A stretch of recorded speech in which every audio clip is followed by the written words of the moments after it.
recording. I'm going to go ahead and... Want me to go ahead and... Okay. We're on, yeah, so once you... So, Erik, I don't know if you're ready and if you can hear us, but we're going to go ahead with the second part. While we have a lot of people here, we also want to just announce that there is a WhatsApp group. If you're not already a part of it, everybody's welcome to join.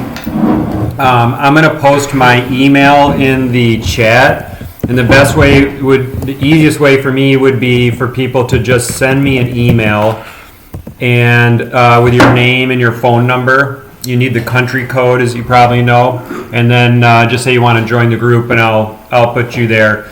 And we were hoping to share some video and photos from the system here in Denmark that we worked on these days. And if we don't have time, which I don't think we will, we'll post it in that group.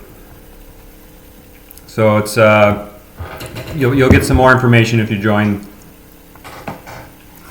Sales picture. Roger, can you see my screen sharing? Yeah. I can, yep.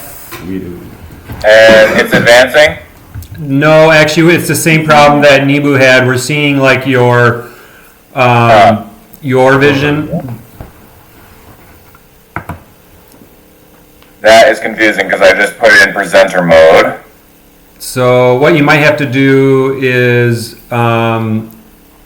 you might have to change screens in the setting, or you could just literally click through the slides without presenter mode.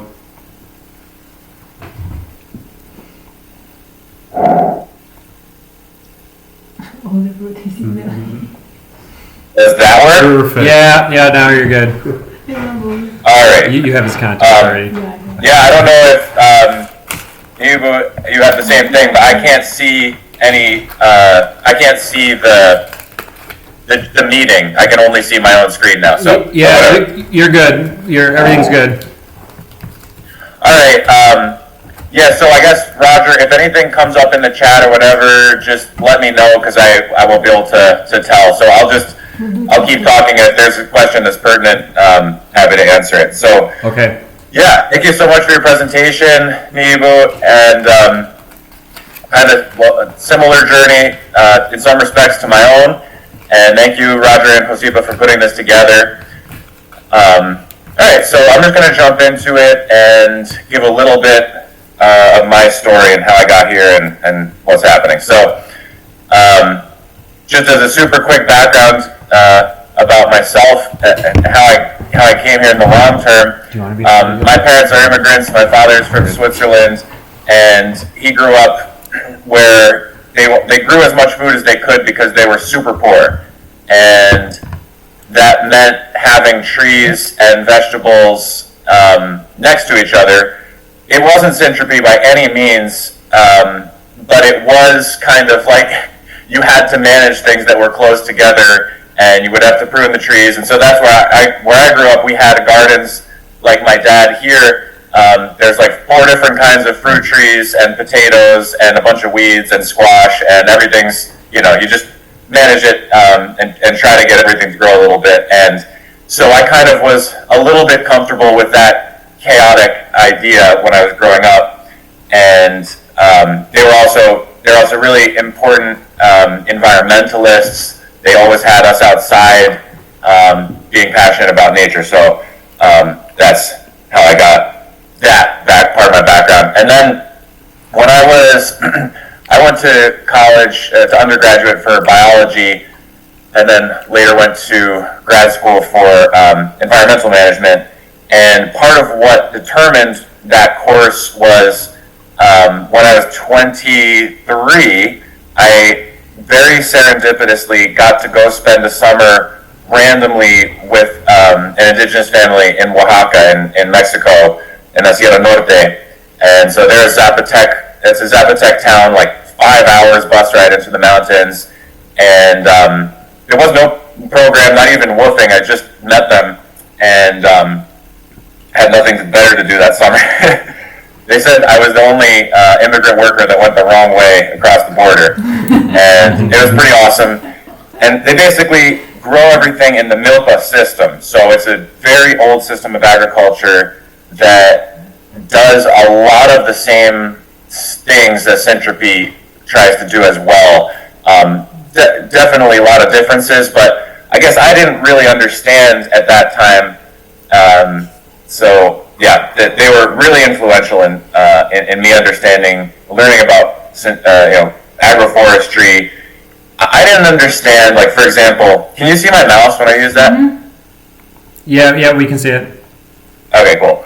I didn't understand where I was when we would be walking through their lands. You know, there was lots of coffee, there were lots of cultivated plants, but I didn't understand to the extent that what I was looking at was a cultivated, grown system. I was just thinking, I'm walking around in the forest, and they planted some coffee plants in the forest, but the whole thing, it took me a while to sort of piece it together. And these pictures are from when I went back a few years ago, and now knowing what I know, I can see that it's really this incredibly intelligent, long-term system that fully takes into account ecological succession and pruning and their own culture. And they do produce coffee with a women-owned collective, and but it's a lot of work, but incredibly beautiful system and culture. And so learning and working with them helped me shape what would become my farming attitude later on. Although there was a long interlude of very what I call conventional organic farming, standard farming. So after I graduated from grad school, I was able to buy a piece of land at that time. It was relatively, all things considered, cheaper to get my land and farm than it would have been for a house at that time, which was kind of crazy. So here's the house with the nursery site. So what I've got is 40 acres of land, and about 10 hectares of it are arable, like cultivated land for vegetables. And then I've got a tree nursery as well that I started over 10 years ago. The tree nursery was very much like permaculture inspired. I've been a permaculture instructor for 12 years. And I don't run my own courses, but I teach at other people's courses if they invite me. And so I started this tree nursery to have all the stuff that you would want to turn an enormous area into a huge food forest. That was the vision when we bought the farm. And so I realized we're going to go broke if we try to buy all these trees. So we started growing everything. And that's actually the most successful part of my business now. All of these are different nursery beds. This is 30 meters long. And so there's a lot. You can grow thousands of trees in there. And everything here is different parts of infrastructure that grow different nursery crops. And this is a little chicken composting zone where I get wood chips and stuff like that delivered up here, or make them and make compost here. And then all of these are plantings that I've done, trees over the years. Obviously these ones were here when I got here. And but yeah, so this is the house site area, and then here is a picture of the farm fields. And you're probably wondering, why is it jet black and flooded? Well, it was flooded it's lowland, so it gets flooded. It's jet black because this is a very unique type of soil called a histosol, and the soil organic matter content is over 60% on these soils. So it's not peat, it's more highly decomposed than a normal peat. So this isn't like the stuff that's in your potting mix, but yeah, it's called highly decomposed peat. And so conventional farming, even basic organic farming on large acreage, really, you go and you learn about it, and there's only a few ways to do it. And for us, we sort of just started doing it the textbook way, which obviously involves a shitload of tillage all the time. And so this is how it looked, 10 years ago when we would till all the time. And of course, the higher the organic matter, the more carbon dioxide you're oxidizing, the more carbon you're oxidizing into carbon dioxide, all that bad stuff. So,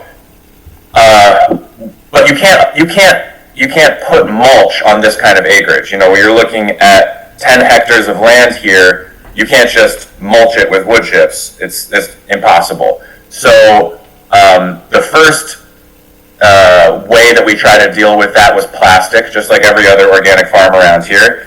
And so in the spring, you would till the soil, you would lay the plastic down, and then plant into that. And it just always felt so terrible to me. You know, it's disposable plastic, and so we did it for 3 years, and then I quit. I couldn't take it anymore. Knowing the phthalates that are in it, the chemicals, the bad stuff, the waste, it just was like, I'd rather just not be a farmer and quit if this is the only way to do it economically. So we quit that cold turkey, and that was a real shock to the system, because at that point our farm was fairly large. We employed people. We had pretty significant yields. We would go to farmers markets in New York City, and we just had to quit because it just felt wrong. So then we had to learn how to cultivate bare soil on soil that is such a fine, wonderful soil for growing vegetables, but also for growing weeds, because it's always moist. You know, peat, it's very difficult for it to lose all of its moisture, which is one of the great things, but it will always germinate a new crop of weeds. So it's an incredibly resilient soil. So here we are planting squash. I'll just run through the pictures quick how we used to do this. So, you know, we would till, plant squash, straight rows, cultivate with the tractor multiple times. And from the day of planting, we would essentially not walk in this field. I would just do it with the tractor, and that is a lot of area to cover without having to do, you know, any extra hand weeding or anything like that. So there is a certain logic to this system. It's very destructive of the soil in a certain sense, but also when it comes to prices of food at the grocery store, this is why it's cheap.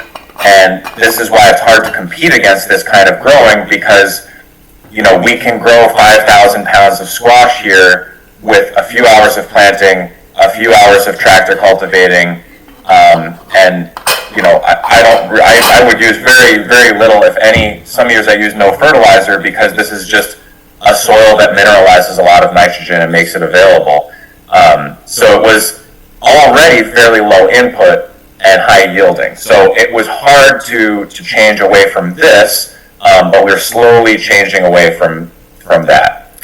So, you know, these are some of the kinds of yields. Like one year we harvested 18,000 pounds of onions, and you get to a certain level of productivity, and it's very it's very hard to go backwards. But we did in some sense. So here's a picture of implementing one of my first agroforestry plantings, and what I don't like buying mulch. I don't like bringing in mulch from anywhere, because over the years I've learned more and more about all the contaminants that can be in mulches. I don't know if it's like this in a lot of the rest of the temperate world, but in America, there's a huge amount of contamination in the form of PFAS, PFAS, PFOS, forever chemicals, perfluoro, I don't even remember the whole name, but it's some complicated fluorines that basically are a persistent environmental pollutant that can stay around for thousands of years. And they're almost unknowingly, they're like ubiquitous in most hay ground in America, because of the use of municipal biosolids, which is cities, you know, they quote unquote clean their wastewater, they take out the solid sludge that's human waste, and they would put that on farm fields for a long time. In some places they still are licensed to do that. It's happening today in some parts of this country, and that stuff is highly contaminated with some heavy metals and also these PFASs. So buying hay is not something that I like to do, because you can't really test for that stuff either. So anyway, what this is if this is a very simplified system where you have 3 rows of trees. So there's 1 row over here, 1 row over here, and 1 on the side there. And these are persimmons, so that's Diospyros americana, Diospyros kaki hybrids, and pawpaw. And there's some nut trees in there as well. And so I would plant down the row and then mulch and plant strawberries in between. And I beefed it up and planted more later on, but that was the simplicity for the first year was really the key for me. So used a very little bit of mulch just in the tree rows where you were planting. And then this is asparagus, this is raspberries, and here's another row of trees with strawberries. And then in the middles here, for the first year, we cultivated and planted veggie crops in here on bare soil. And then the next year, for the third year, we planted a cover crop in there, and then rolled the cover crop down. And so we picked, commercial strawberries in here, asparagus, raspberries for several years. Several years later, the raspberries are still going well, and we grew a cover crop in here and rolled it down. So we finally got the soil covered. Biennials like dock and things are coming up here, so that was a little bit of unused space. And then, this is from last year. We now have beautiful tall persimmon trees, bearing pretty darn well, and pawpaws. There's probably 60 trees in this planting. I would say over the whole farm we probably have maybe getting close to 200, 250 bearing fruit trees, which we don't have enough fruit nor quality of fruit to sell into like grocery store markets, because none of our stuff looks perfect. Should I ask you a question now? So the only way to sell that is like at farmers markets or locally. And I'm actually really annoyed because there's this farm down the road that opened up, and their slogan is "Ugly apples taste better." But their apples are not ugly; they're conventional. They use sprays, and it's so devious to use that marketing when they're actually making them cosmetically perfect. I just thought that was so bizarre. I saw this huge sign, "Ugly apples taste better," on all the perfect blemish-free apples. Hey, Eric. Yeah. There was a question that pertains, how much time has transpired between this photo and the one you showed? Like when did you plant them? Yeah. Like from here, the persimmons. Yeah. This year of planting was 2016 here. This is probably the spring of 2017 because I did a fall planting. So 2017, 2024. Okay. And interestingly, I have found the opposite of Nebu, which is some amount of tillage. For me, from what I've observed, seems to accelerate things. If I'm able to till, plant, and cultivate, and then mulch rather quickly, that does seem to loosen things up and get things going. But for sure, if the soil is too exposed and left too long, then there's definitely a dieback of life. And this is me in 2016. I don't think I would necessarily do it this way again now, but we all have to learn. And at that point in time, I had a very kind of standard farmer mentality of kill everything except the one plant or several plants that you want to live. And I have a very different ideology now, but farming at any scale becomes a pretty kind of like brutal way of having to treat the soil because of the efficiencies and whatever. And we've never really made a whole lot of money, by the way. This isn't like we're not an incredibly successful financially, but we have made it work, and we've been able to build out a little bit. So anyway, I have one other question.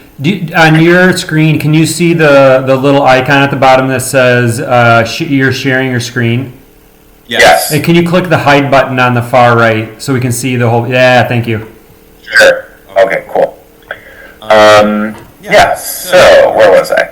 So, this year I actually, these Tithonia are in here. I planted an inter-row. I read about a Japanese system of pruning chestnuts in a linear way. So this actually is interplanted with what are going to be sort of cordon chestnuts that are going to come up and have main branches going linearly. So I'm going to try to fit in another crop into there because I recognized that was unused space. The initial idea was to graze this later on with sheep, but we have 2 children now, and we do not need a whole lot more animals at this point in our lives with little children. Finally getting into some pretty cool yields on persimmons. Here's my daughter a year ago in the nursery.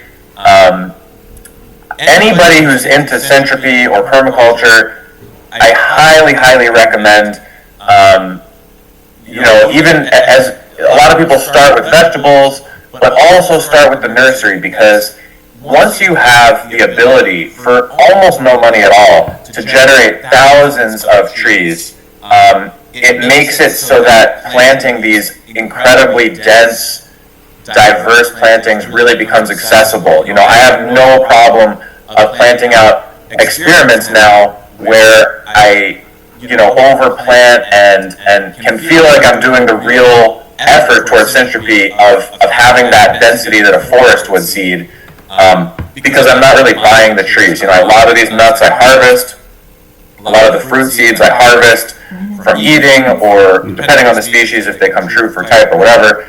There's a lot to learn in nursery work, but it's incredibly rewarding. And we retail most of the trees. We have an online business where we ship the trees. And then the great part about it is that we end up always having these massive amounts of extra trees. And both with the veggies and with the trees, we work with lots of really cool community organizations. True Foods was one where we would come and prepare food with extras that came back from the market and put it in free fridges in the city that's closest to us. And with a lot of these trees, we donate them to all kinds of groups of people that want to plant fruit-bearing and nut-bearing trees in and around the community. And we're able to just give that away, and it feels totally fine because nobody needs as many trees as you can grow. So here are a few, I'll get into a few pictures of okay, how are we trying to change things? And the real important key, one of the ones that I want to share is the idea of scale and how to think differently at different scales. So these are pretty large fields, and trying to come up with a cropping plan that's less damaging at this scale, it has to be a little bit simpler, because, all of the work here is done by the most people we've ever had was 4 people employed, and most years it's me and my wife and 1 or 2 other people. So it has to be pretty easy to do, pretty efficient. So here we have grain corn and beans planted in between, and this was the rye crop that preceded that. So the rye was sown, we grew a crop of vegetables in here the previous year. That fall, we mowed them down, over-sowed rye. So you can see rye right into a pile of weeds, and often this is what you'll see the next spring. Rye is incredibly strong. It germinates in the fall, waits, and then runs up super fast, outcompetes most of the other weeds, or does the job of the weed better than the other weeds, let's say. And then we can roll this down or mow it off at the right time, anthesis, when it's starting to make pollen, and then plant in the next year's crop without having to till again. So that kind of, it's not no-till because we tilled in the year where we had the vegetable crop, but trying to learn how do we minimize the number of tillage passes over the years. And here's another example of that. This was a late summer sowed field of oats and peas. We got an enormous amount of biomass.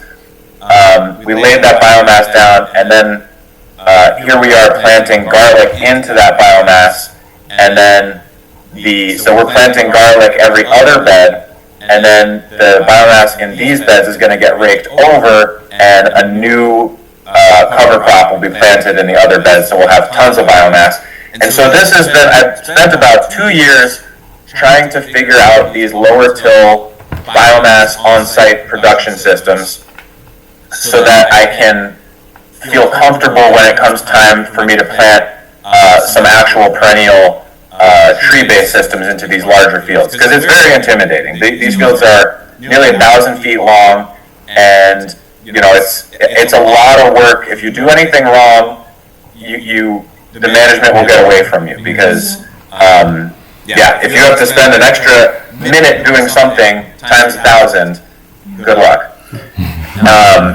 And actually, I should note too, the reason that I initially heard of Syntropic was actually because I was kind of on a mission to not buy in mulch and to grow my mulch where my plants were. And that's, researching different ways to do that is how I initially first stumbled upon all of Syntropic. Here, I think this picture is kind of emblematic in a way of, here's taking an old plow, and I realized if I took the mold board off and modified it a little bit, I can end up with this, which is a nice big wheel in front that's called a coulter, so it just cuts through sod, cuts through stubble, anything like that. And then this shank here can get buried into the soil 8 to 10 inches deep, and you can have a 2-row, you can have a 1-row, a 3-row. And so this is a very simple way of taking, a very heavy-handed, probably the most heavy-handed form of tillage that there is, and turning it into something where you can have heavy mulch in the field, slice through it, drag this through, and cut open one single trench or slice, and then seed crops into that. So now this is opening the alleyway of planting cover crops, laying the cover crops down, slicing into it, seeding into that, and sort of starting to just build on less soil disturbance and more plant coverage and more mulch all the time, but not buying any mulch in. Here's how some of the production in the tunnels has changed. So we've definitely done some simple multiple cropping systems that are based on the strata and the life cycle, and had some really good success with that. I've been able to have tomato yields not decline while also getting other yields, and it also is less management in a sense, because we don't have to weed as much. That space is taken care of. This picture really reminds me of the value of invasives. So I have a lot of schooling pertaining to ecology and natural resource management and all that kind of thing, and I'd always heard about how much I should hate invasives, and it never really felt that good for me. I never got on board with that. But nonetheless, that's still like most people in ecology and natural resources are very much in the dogma of anti-invasives. And so this little steep little hill here, when we bought the property, was covered in a very gnarly mixture of barbed wire, poison ivy, oriental bittersweet, ailanthus, altissima, Japanese knotweed. It was like the who's who list of the worst invasive plants ever. And so I was able to, without any tillage, because this is just too steep of a slope, I planted in peaches, and there's some currants down there, there's some comfrey, there's zingiber, miyoga ginger, a whole bunch of other plants, and now there's also nut trees, but mainly the peaches. And so I planted them in, and there was sumac too. And all I did was, it's kind of hard to see, but they are in rows here. They're just like kind of topographical rows. And 3 times a year for the first 3 years or so, I would come through with a first it was a machete, and then later on it was a scythe, just to cut down all the ailanthus, reshoot, regrowth, the sumac, all that kind of stuff, and just, I scythe it. I have a way of scything where I scythe into the tree row, so I kind of walk in this alley here, and I cut this way, so that my blade ends here. So I never hit anything that's in the row, and at the same time it transports a lot of the material over towards the row. And that's all I had to do. So the regrowth from all those invasives, it enlivened the soil, it mulched the fruit trees, and believe it or not, this is a picture of flowering in the 4th year after planting seeds of peaches. So it was incredibly fast. We now get tons of peaches off of these trees, and just as Ernst says, the plants, they come when they're needed and they leave just as gracefully. And that is literally, it couldn't be more true. That's what happened. I never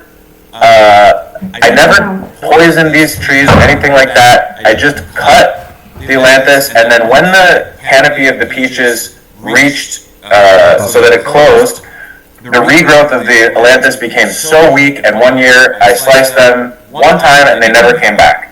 And I'm sure their gift to the soil underneath was, a final parting gift of that root system that rotted and created more channels for the next layer of succession's roots to go down, and left all kinds of other gifts. So, this picture is just a good reminder that without really any soil disturbance, because in this picture, there was no disturbance other than some of the plants were planted by seed, some were just a little, a 6-inch seedling that were planted in with no disturbance because it was too steep of a hill. So, it can also work really quickly this way.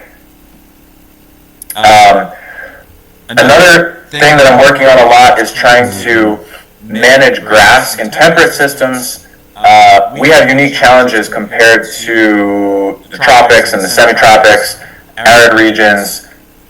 Winter with a huge amount of grass can be really problematic in terms of creating vole habitat, and the voles can come in and girdle the trees.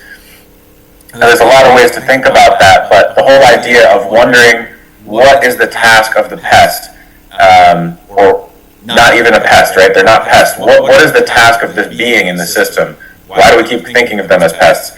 And then trying to figure out a way of working with them. So I try to cut the grass at times when I can lay it down with the sickle bar mower, move it into the row where I want it to do the mulching work, and have it decompose enough by the fall that I won't create a huge habitat.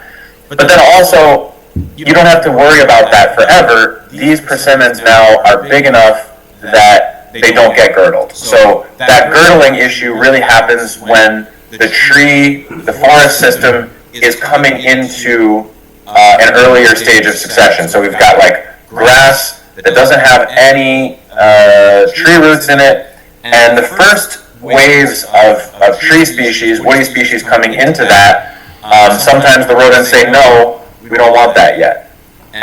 But then once a certain point of succession is reached, the voles don't seem to do any damage to the trees. So, and I don't really do any protection of my trees from deer and voles, and we have huge amounts of them. We do have some cats that handle voles in the nursery. That's pretty essential.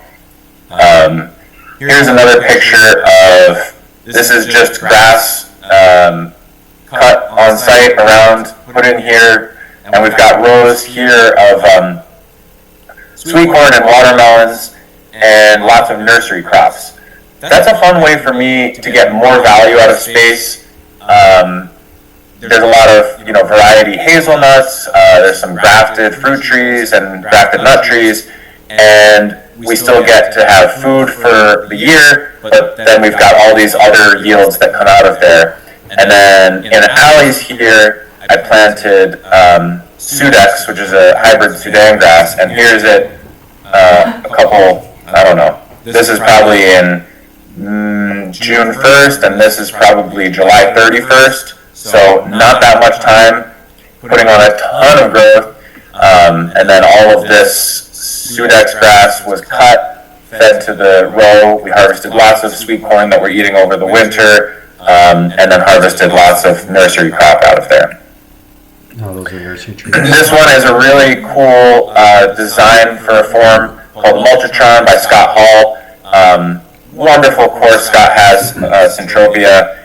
And so I built a little Multitron here. This is a patch of also Sudex grass that was planted, and one cutting, so 5-meter width was put into these forms. And for those of you who don't know, the Multitron is just 3 upright boards, or it could be 1 or 4 upright boards, and then this pins the mulch down. So these are 6-inch tall boards, and you fill that 6 inches with all of your grass that you've cut from the side, and then pin it down with this, and then slide this forward.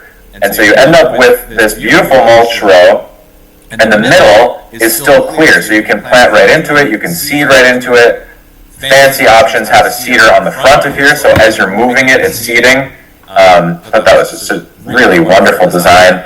And yeah, so this is another trial of a system that I want to do on some of those larger fields where I'll have to mechanize the cutting and bring a rake to bring it into the center. But again, another attempt at in situ mulch. This is it looks like there's a lot going on here in this picture, but I think I'll be able to explain it. So here is a row of apple trees, and this is a row of black locusts. So these are Robinia pseudoacacia, and yeah, wonderful temperate tree. We actually would sell the flowers. When you coppice or pollard black locust, you can in the second year, you can get these huge clusters of flowers that taste like peas with honey on them.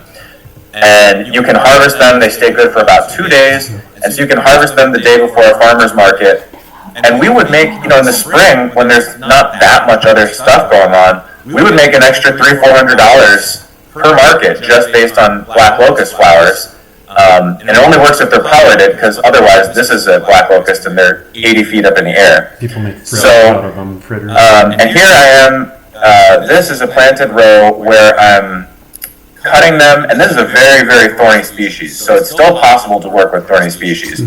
Cutting them back and putting them on the mulch row here. These are actually poplar logs. So the logs are in the row of the trees, and now it's getting a nitrogen, granular nitrogen boost on the edges there to feed the apple trees. Here's a picture of the greenhouse transformation over one season, and we actually had a moth infestation in the house, a clothing moth infestation, so we had to take all the clothes out and air them in here. It looked kind of funny. So we've got rosemary, and this is our overwintering yoga ginger. These are some big figs back here. So this is planted probably like May 1st, and here the cucumbers have really taken off. This is 2 rows of Sudan grass. So we harvest the cucumbers for several weeks. We're harvesting rosemary. The figs are growing up. And then we are cutting these. We got 5 cuttings off of that grass in one season same thing. to mulch the figs, and Castro, another great emergent placenta plant in the beginning to get things moving. It's got bananas in there. That's just probably 3 months of growth right there. It's beautiful. For aluminum here, this is Paulownia tomentosa mulch. Really incredibly fast-growing tree. We have ones that are 4 years old and are probably, 10, 12 meters tall. It's pretty exciting tree. This is another peach-heavy orchard over here. Kind of hard to see what's going on there, but Roger got some pawpaws. We have probably about 30 bearing pawpaws, and we've been doing some seedling, some grafted. This is another one that I feel like there's going to be a future in. This is called Kentucky coffee tree, or Gymnocladus dioicus. And the settlers used to drink this, and some native people used to drink this as a coffee. And I've had a lot of coffee replacements. I love real coffee, and none of the coffee replacements are really that good. But this one, I have to say, was excellent. I gave it to some people who are not, just saying it to be nice. They would say if it was bad, and this was the best coffee replacement of all the ones, with some of them being commercial ones. So I think has real potential, especially because it's super late to leaf out, super early to lose leaves. So gymnocladus means that it's naked. So a lot of the year it has no leaves, and yet it still produces these beautiful pods. So yeah, it allows for potentially a lot of cultivating of other plants underneath it. It's Jurassic. Here's some peaches.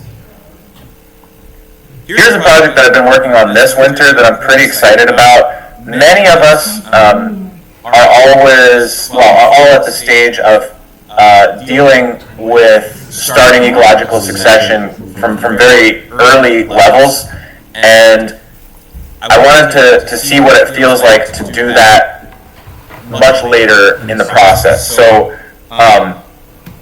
this was a stand that had been bulldozed 25 years ago before we bought the farm.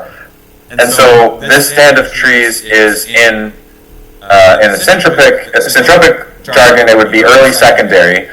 And these were all pioneer species. So we had Robinia pseudoacacia, black locust, sassafras, which is becoming one of my favorite pioneer trees of all because of the ease of management. So what I've been doing here is felling trees, and my normal inclination would have been to take all of the big wood for firewood, because we burn a lot of firewood, but I'm good for firewood right now, so I don't need it. So I was following these big trees this way into the clearing, taking the logs and putting them next to what will be a planting row, larger branches next to that, and then fine branches I threw into the middle and chopped up with a machete. So all this work is just chainsaw and machete, so very accessible, no humongous machine or whatever involved. And I think it's very possible to do this, and there's tons of this kind of land in a lot of more developed countries where, the best, there's this whole kind of like, the good land is already taken, right? The best land is taken by big farmers. The marginal lands are either hayed or used for pasture, and the stuff that's kind of left over, that's available, often looks like this, with secondary regrowth. Maybe is rocky, this soil is rocky here, but that doesn't mean that it can't be super productive. And so the plan here is to finish chopping this up a little bit more, rake it on top of these piles, seed the alleyways here, which is the blue. The alleyways will be seeded with a cover crop, so probably oats and peas, and this pile will be chopped up a little bit more so that it's all laying on the ground. And what we're going to end up with is 2 linear rows of nice woody compost with a Syntropic tree line planted in the center, mulched with leaves that are under these sticks, and a nice cover crop that will be able to top up the mulch here and make sure we don't get perennial weeds like mugwort and stuff like that coming in here that are a challenge to manage. And hopefully we'll see how it works. The regrowth is going to be really interesting to manage. All of these are stump sprouting species, but I'm pretty excited to experiment with trying to manage the systems as they may look way farther down the line. I'm guessing he doesn't have slugs. And then just a couple pictures of all the delicious fruit that these systems yields. Huge amounts of mulberries. This is a gumi, one of our favorites. One of my favorites. And gumis are like a nitrogen-fixing, delicious fruit shrub that can take heavy coppicing on an annual basis. Just amazing. Elaeagnus umbellata, or multiflora. And here is just the last picture presentation. This is a shagbark hickory, and we can start to imagine having some independence from like olive oils, from all the things that we import. You know, we don't need to have all those. We can have our own. We have yellow bud hickory is a wonderful oil that could outproduce olives actually per acre. And yeah, so the work is just figuring out how to integrate all of these trees and then really just doing it, because there are still at this point most of the agroforestry in America that I see, and I work for Cornell Extension also, so I'm an extension agent. Most of the agroforestry that I see is very, very simplified. It's kind of like, okay, we'll take a regular field and put walnuts in it, or chestnuts, and then just mow the grass and have chestnuts. And that's, you know, it's not really agroforestry, that's just a monoculture of chestnuts, or maybe they graze it with cattle or something like that. And this whole concept of really implementing ecological succession into plantings still doesn't really have many good examples here. And so it's a delight to be able to talk with all of you and for all of us to be exploring this whole avenue of planting together. So yeah, that's what I got for now. Erik, that's super awesome. The one question I know for sure that someone has is back to the picture of the hoop house with the tomatoes. What was that? Carrots growing on the lower stratum? What did you have it cropped with? What did I what? Yeah, what did you have it associated with? Yeah, there was a lot of experiments in there over the past 2 or 3 years. Tomatoes, those are indeterminate cherry tomatoes, spaced on 2 feet, and then underneath was 4 rows of carrots, and the yield was very, very reasonable. And we've also done tomatoes down the center with all kinds of greens on the sides, so lettuces, radish in between lettuce, so the radish comes out first, and then the lettuce takes up the space, and then the lettuce comes out, and you can seed in spinach for the fall. So lots of different options, but there is a good stratification table for veggies that I've used as far as light requirements and what they can handle. But yeah, that one was indeterminate trellis tomatoes with carrots underneath, and that went quite well. And Erik, if you can figure out how to stop the screen share, we're just stuck in your presentation. And then Josephus has a question also sitting in the room here. Hi, it's not a question. I just want to make a comment. So what was really cool in your presentation was the application of principles.